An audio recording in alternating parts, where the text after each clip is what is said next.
Jai Ho, my dear students. I am Ratnakar Suryavanshi from SK Public School. In the last class, we have learned an introductory part of the lesson called the French Revolution. About this lesson, we have already completed an introductory part. So let's see once again what we have learned in an introductory part. See, in introduction, we have learnt about one story also. What happened on the morning of 14th July 1789 when 14th July 14th July 1789, what happened on this day? We have learned on the morning of 14th July 1789 the city of Paris was in a difficult situation. I mean, the conditions in Paris city were not at all good. Extreme conditions were there in the city of Paris when on the morning of 14 July 1789. Why? Because we will learn in this lesson why it is.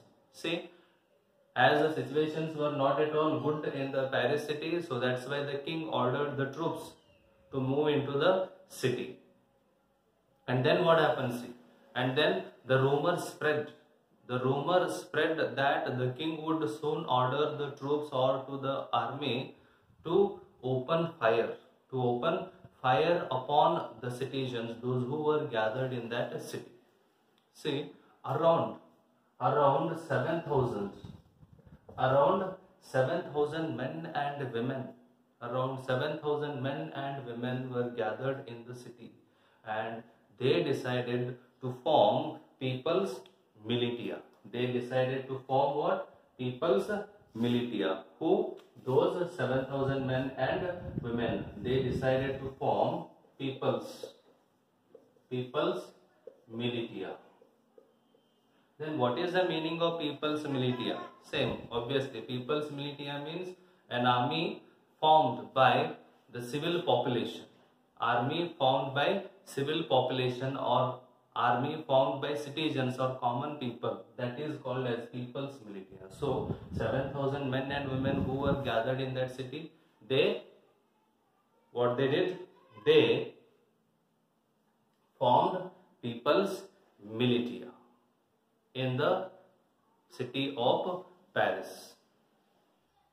And this People's Militia looted the number of government buildings in search of arms.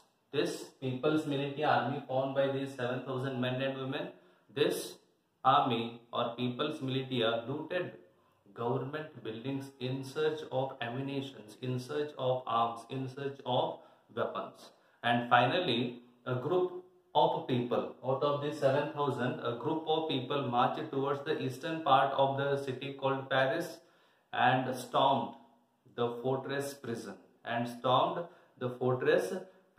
called Bastille.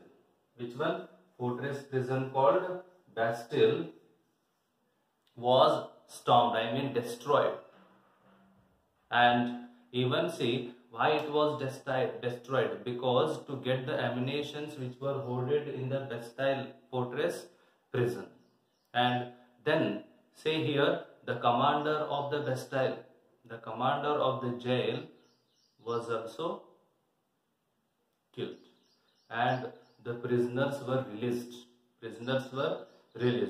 And the fortress was demolished. Whole fortress was demolished, and its stone fragments, I mean its remains, were sold in the market to all those who wished or who wanted to keep a memory of its destruction, who wanted to keep a souvenir. Souvenir means remembrance, memory of the destruction of fortress prison Bastille, or the fortress prison Bastille, or the building. To those who wanted to keep memory, to them the fragments or the stone pieces of the Bastille were sold in the market. And then after this, what happened?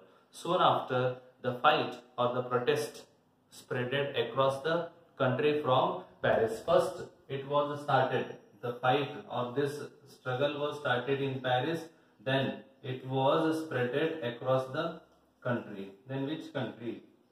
France. Across the France, the movement which was started, or the fight or the struggle which was started in Paris, that was spreaded. Then most of the people were protesting against what? Across the whole country, most of the people were protesting against price of bread, that too high price of bread. Most of the people were protesting against the high price of bread, extreme price. I mean, the food commodities prices were suddenly grew, suddenly hiked, suddenly increased. Against this, people started struggle across the country called France. This was the beginning. This story, as we have learnt here, this was the beginning, and it was finally led to the execution of king in France. I mean, the whole story, the whole French Revolution was ended with the end of King of France. Then who was the king? In the last class I have told you who was the king. So about that we will learn in the first concept of this lesson. So let's go to the first concept of the French Revolution of 1789. The first concept is French society during the late 18th century. The first concept I am telling, French society during the late 18th century. So let's have this also. The French society during late 18th century.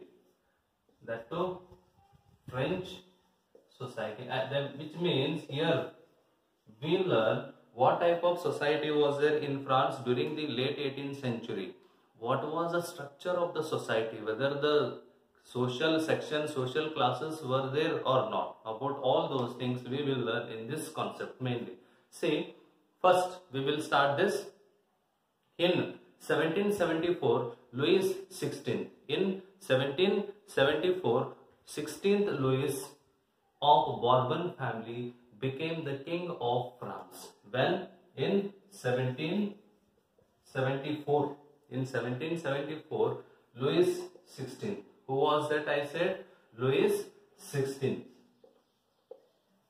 Or even we consider as 16th Louis. So 16th Louis became the king of France when? In 1774. He was from Bourbon family.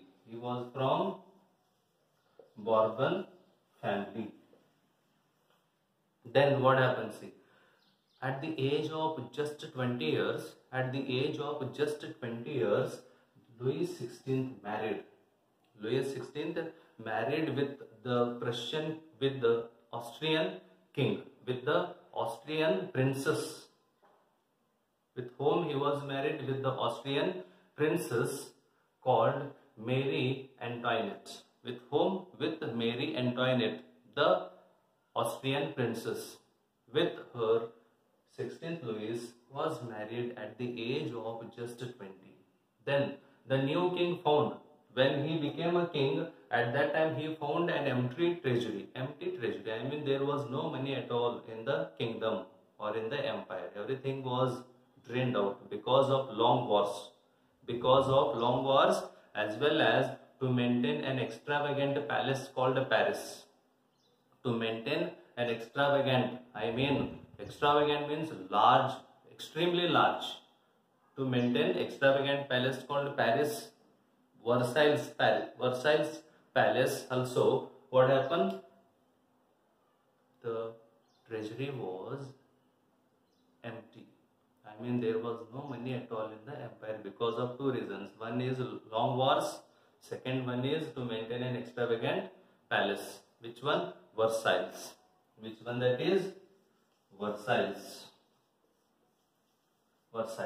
So to maintain this, as well as for long term of wars. What happened? The treasury was empty. Who found this empty treasury? 16th Louis, when he became the king. So under one more important point also we can understand here, we can learn here, under the rule of 16th Louis only, France helped 13 colonies. France helped 13 actually American colonies. France helped 13 American colonies to get independence from the common enemy. Who was that common enemy? Common enemy was the British. British was the enemy of France as well as America.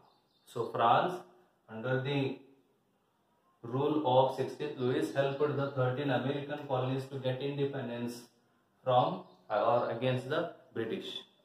Because of this, what happens here? Already France had 1 billion livres of debt. See, already France had 1 billion actually it is 1 billion livres of debt, but this 1 billion livres of debt was increased to 2 billion livres of 2 billion livres here. Why it was increased? As France helped to these 13 colonies, before this only already France had 1 livres debt. Debt means hala we call. So it was increased to 2 billion livres because of helping to those 13 American colonies. Then what happens? See, the lenders who gave money to the France, the lenders who gave loan to the France, now they began to charge 10% interest on the loans. They began to impose 10% interest on the loans. So the government obliged, or the government decided to spend an increasing percent of its budget only to pay interest. I mean, there was a reserve money was brought in the budget to pay only interest to the loan taken by the France from the various lenders. And then what happens? See, and the government increased the tax to meet its regular expenses. At this time only government decided. What government decided? Government decided to increase tax to meet daily expenses or regular expenses. Then which are those regular expenses? First one, the cost of maintaining army, the cost of maintaining an army, as well as maintenance of court, as well as running the administration, running the government offices, and even educational centers like universities. For these all the purposes, money was required, so the government decided to increase tax. But the French society in the 18th century was divided into 3 estates. French society in the 18th century was divided into 3 estates.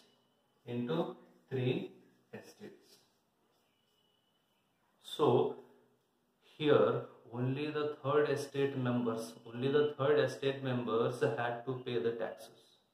There was a concession to the members of first and second estate. They were not required to pay tax, but who has to pay tax, or who have to pay tax? Only the members of third estate. Only the members of third estate have to pay the tax. Then see, about that also we will see here. The society of estates was the part of feudal system or feudalism. So see, that too feudalism emerged in the Middle Ages. Then what happens is the term old regime here. The term old regime usually describe the society and institutions of France before 1789. Old regime means the rule of Bourbon family till 1789. That was called as old regime, or the society, the structure of society which was there till 1789. That was called as old regime. Then here coming to the main point, which were those 3 estates? Which were those 3 estates? Commonly the question arises. So the first one, clergy. First one is clergy. Second one is nobility. Second one is nobility. Then third one is made up of big businessmen as well as merchants as well as court officials and lawyers, etc. Even peasants and small peasants were the part of third estate, as well as landless laborers, as well as servants and small peasants were also the part of third estate. See, big businessmen, merchants, lawyers, as well as court officials, peasants, artisans, small peasants, landless laborers, servants. These were all the members of third estate. So this is the structure of the estate-based society of France. So the remaining points of this topic or of this concept we will learn in the next class. Hope you have understood. Thank you. Jai Hind.